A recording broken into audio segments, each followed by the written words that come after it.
ಇಲ್ಲಿ ಯಾವುದಾದ್ರು ಒಂದು ಬ್ರೌಸರ್ ಓಪನ್ ಮಾಡ್ಕೊಳ್ಳಿ, ಸ್ಪೇಸ್ ಕೊಡದೆ ಎರಡು ಅಂತ ಸರ್ಚ್ ಮಾಡಿ, ಫಸ್ಟ್ ಲಿಂಕ್ ಮೇಲೆ ಕ್ಲಿಕ್ ಮಾಡಿ. ನೆಕ್ಸ್ಟ್ ಇಲ್ಲಿ PUC ಟ್ಯಾಬ್ ಅಂತ ಕಾಣುತ್ತೆ, ಅದ್ರ ಮೇಲೆ ಕ್ಲಿಕ್ ಮಾಡಿ. ಇಲ್ಲಿ ನಿಮಗೆ model papers, blue print, first PUC, second PUC ಎಲ್ಲ ಕೂಡ ಸಿಗುತ್ತೆ, ಯೂಸ್ ಮಾಡ್ಕೊಳ್ಳಿ.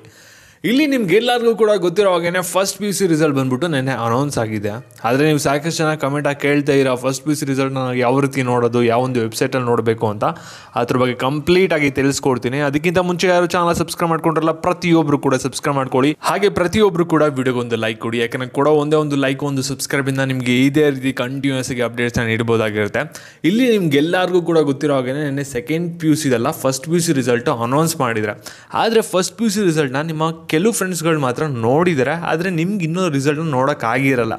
ಯಾಕೆಂದರೆ ನೀವು ಸಾಕಷ್ಟು ಜನ ಕನ್ಫ್ಯೂಷನಲ್ಲಿ ಇದ್ದೀರಾ, ಯಾವೊಂದು ವೆಬ್ಸೈಟಲ್ಲಿ ನೋಡಬೇಕು, ಯಾವ ರೀತಿ ಒಂದು ರಿಸಲ್ಟ್ನ ನೋಡಬೇಕು, ಇದ್ರ ಬಗ್ಗೆ ಸಾಕಷ್ಟು ಜನ ಡೌಟ್ಸ್ಗಳನ್ನ ಕೇಳ್ತೀರಾ.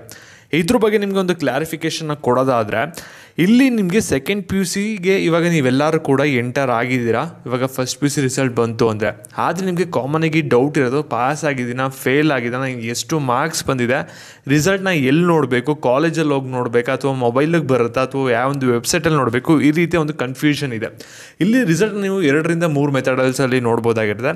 ಒಂದು, ಕಾಲೇಜ್ ಹೋಗಿ ನೀವು ನೋಡ್ಬೋದು. ನಿಮ್ಮ ಕಾಲೇಜಲ್ಲಿ ನೋಟಿಸ್ ಬೋರ್ಡಲ್ಲಿ ಮಿನಿಮಮ್ ಅಂದರೂ 1 ವೀಕ್ to 15 ಡೇಸ್ ಅದು ನೋಟಿಸ್ ಬೋರ್ಡಲ್ಲಿ ಇರಲೇಬೇಕು. ಯಾಕೆಂದರೆ PU ಬೋರ್ಡ್ ಕಡೆಯಿಂದನೇ ಆರ್ಡರ್ ಆಗಿದೆ. ಅದರಿಂದ ನಿಮ್ಮ ಕಾಲೇಜ್ ನೋಟಿಸ್ ಬೋರ್ಡಲ್ಲಿ ಹೋಗಿ ಕೂಡ ನೀವು ಚೆಕ್ ಮಾಡ್ಬೋದು, ನೀವು PUCಲಿ ಎಷ್ಟು ರಿಸಲ್ಟ್ ಅಂತ ತೆಗ್ದಿರಾ, ಫಸ್ಟ್ PUCಲಿ ಪಾಸ್ ಆಗಿದ್ದೀರಾ, ಫೇಲ್ ಆಗಿದ್ದೀರಾ, ಸಪ್ಲಿಮೆಂಟ್ರಿ ಏನಾದರೂ ಕಟ್ಟಬೇಕಾ, PUC ಯಾವೊಂದು ಕಾಲೇಜಲ್ಲಿ ಓದ್ತಾ ಇರ್ತಿರಲ್ಲ ಅಲ್ಲಿ ಹೋಗಿ ನೀವು ನೋಡ್ಬೋದಾಗಿರುತ್ತೆ. ನಾಳೆ ಎಲ್ಲ ಕೂಡ ನಿಮ್ಮ ನೋಟಿಸ್ ಬೋರ್ಡಲ್ಲಿ ನೋಡ್ಕೊಳ್ಬೋದು. ಆದರೆ ಇವಾಗ ಆನ್ಲೈನ್ ಏನಾದರೂ ಚೆಕ್ ಮಾಡೋ ಅವೈಲಬಿಲಿಟಿ ಇದೆಯಾ, ಮೊಬೈಲ್ಗೆ ಏನಾದರೂ ಮೆಸೇಜ್ ಬರುತ್ತೆ ಅಂತ ಕೆಲವರು ಕೇಳ್ತೀರಾ. ಇಲ್ಲಿ ಮೊಬೈಲ್ಗೆ ನಿಮಗೆ ಮೆಸೇಜ್ ಬರೋದು ನಿಮ್ಮ ಕಾಲೇಜ್ ಮೇಲೆ ಡಿಪೆಂಡ್ ಆಗಿರುತ್ತೆ. ಎಲ್ಲರಿಗೂ ಕೂಡ ಬರುತ್ತೆ ಅಂತ ಹೇಳೋಕ್ಕಾಗಲ್ಲ, ಬಂದರೂ ಕೂಡ ಬರ್ಬೋದು, ಬರ್ದೇನೂ ಕೂಡ ಇರ್ಬೋದು.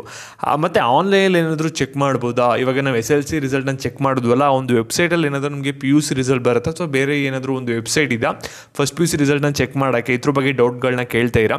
ಇದ್ರ ಬಗ್ಗೆ ನಿಮಗೆ ಒಂದು ಕ್ಲಾರಿಫಿಕೇಷನ್ ಕೊಡೋದಾದರೆ, ಇಲ್ಲಿ ಫಸ್ಟ್ PUCನ ರಿಸಲ್ಟ್ನ ಚೆಕ್ ಮಾಡೋಕ್ಕೆ ಯಾವುದೇ ಥರದ ಆನ್ಲೈನ್ ವೆಬ್ಸೈಟ್ ಇಲ್ಲ, ನೀವು ಆಫ್ಲೈನಲ್ಲೇ ಹೋಗಿ ಚೆಕ್ ಮಾಡಬೇಕು. ನಿಮ್ಮ ಕಾಲೇಜ್ ನೀವು ಕಾಂಟ್ಯಾಕ್ಟ್ ಮಾಡಬೇಕಾಗಿರುತ್ತೆ. ಯಾವುದೇ ಥರದ ಆನ್ಲೈನಲ್ಲಿ ನಿಮಗೆ ಫಸ್ಟ್ PUC ರಿಸಲ್ಟ್ನ ಅನೌನ್ಸ್ ಮಾಡಲ್ಲ. ಇದೊಂದು ಕ್ಲಾರಿಟಿ ಇರಲಿ.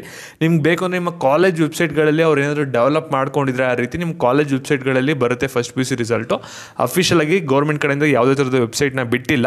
ನೀವು ಆಫ್ಲೈನಲ್ಲಿ ಹೋಗಿ ನೋಡಿ, ಇಲ್ಲಾಂದರೆ ನಿಮ್ಮ ಕಾಲೇಜ್ನ ಹೋಗಿ ಕಾಂಟ್ಯಾಕ್ಟ್ ಮಾಡಿ, ಅಲ್ಲಿ ನೀವು ರಿಸಲ್ಟ್ನ ನೋಡ್ಕೋಬೋದಾಗಿರುತ್ತೆ. ಮತ್ತು ಈ ಒಂದು ವಿಡಿಯೋ ನಿಮ್ಮ ಫ್ರೆಂಡ್ಸ್ ಯಾರು ಫಸ್ಟ್ PUC ರಿಸಲ್ಟ್ ಇನ್ನೂ ಬಂದಿಲ್ವಲ್ಲ ಅಂತ ವೆಯ್ಟ್ ಮಾಡ್ತಾ ಇರ್ತಾರೆ, ಅವ್ರಿಗೆ ಶೇರ್ ಮಾಡಿ. ಮತ್ತು ಇದೇ ರೀತಿ